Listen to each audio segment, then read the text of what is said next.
എടോ അവനെ +2 കഴിഞ്ഞില്ലേ? ഏവിയേഷൻ നോക്കിയാലോ? നമ്മുടെ ദിയ പഠിച്ച കോളേജ് ചേർക്കാം. ഓ അതൊന്നും ശരിയാവില്ലടാ. പെട്ടെന്ന് ജോലി കിട്ടുന്ന അഫോർഡബിൾ ആയിട്ടൊരു കോഴ്സ് വേണം. നമുക്ക് സ്പീഡ് വിങ്സ് ചേർക്കാം. ദിയ ഇപ്പൊ കണ്ടില്ലേ, അവിടെ ലൈഫ് സെറ്റായി. ശിവയും ഇടയ്ക്ക് ഏവിയേഷന്റെ കാര്യം പറയുന്നുണ്ടായിരുന്നോ? എന്നാ പറഞ്ഞേ, നമുക്ക് കൈയോടെ പോയേക്കാം. Good morning, sir. Morning. How are you? I'm all well. Please come in. Thank you. Bye. Sir ഇത് കണ്ടോ, ഇതുപോലുള്ള പേരൻസും സ്റ്റുഡൻസുമാണ് ഞങ്ങളുടെ സ്ട്രെങ്ത്. 27 വർഷമായി അയാട്ടയുമായി പാർട്ട്ണർഷിപ്പ് ഉണ്ട് ഞങ്ങൾക്ക്. 30 വർഷത്തോളം എക്സ്പീരിയൻസ് ഉള്ള ഫാക്കൽറ്റിയാണ് ഇവിടെ ഉള്ളത്. ഇതിനോടകം ഞങ്ങൾ 20,000-ൽ പരം സ്റ്റുഡൻസിനെ ഇവിടുന്ന് ട്രെയിൻ ചെയ്ത് കഴിഞ്ഞു. അതിൽ പലരും ഏവിയേഷൻ മേഖലയിൽ ഹൈ സാലറിയോടെ വർക്ക് ചെയ്യും. ഇതാണ് അയാട്ട DGRന്റെ ലേറ്റസ്റ്റ് എഡിഷൻ.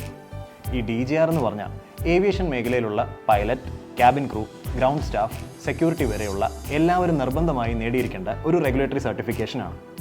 സൗത്ത് ഇന്ത്യയിൽ ഈ ഒരു സർട്ടിഫിക്കേഷൻ നൽകുന്ന ഏക സ്ഥാപനം സ്പീഡ് വിങ്സ് ആണ്. സാർ ഇതൊന്ന് നോക്കിയേ, ഇന്ത്യയിൽ തന്നെ ആകെ 2 സ്ഥാപനങ്ങളാണ് ഈ ഒരു സർട്ടിഫിക്കേഷൻ പ്രൊവൈഡ് ചെയ്യുന്നത്. അതിലൊന്ന് സ്പീഡ് വിങ്സ് ആണ്. സാർ, ഞങ്ങളുടെ സർട്ടിഫിക്കേഷൻസ് സാർ നേരിട്ട് കണ്ട് ബോധ്യപ്പെട്ടിട്ടുള്ളതല്ലേ? ഇവിടെ പഠിച്ചിറങ്ങുന്ന കുട്ടികൾക്ക് ഞങ്ങൾ നൽകുന്നത് 100% പ്ലേസ്മെൻറ്റ് അസിസ്റ്റൻസ് ആണ്. മകൻ്റെ കരിയറിനെ കുറിച്ച് ആലോചിച്ച് സാറിന് ഇനി ടെൻഷൻ വേണ്ട. ഇത് സ്പീഡ് വിങ്സ് നൽകുന്ന ഉറപ്പ്.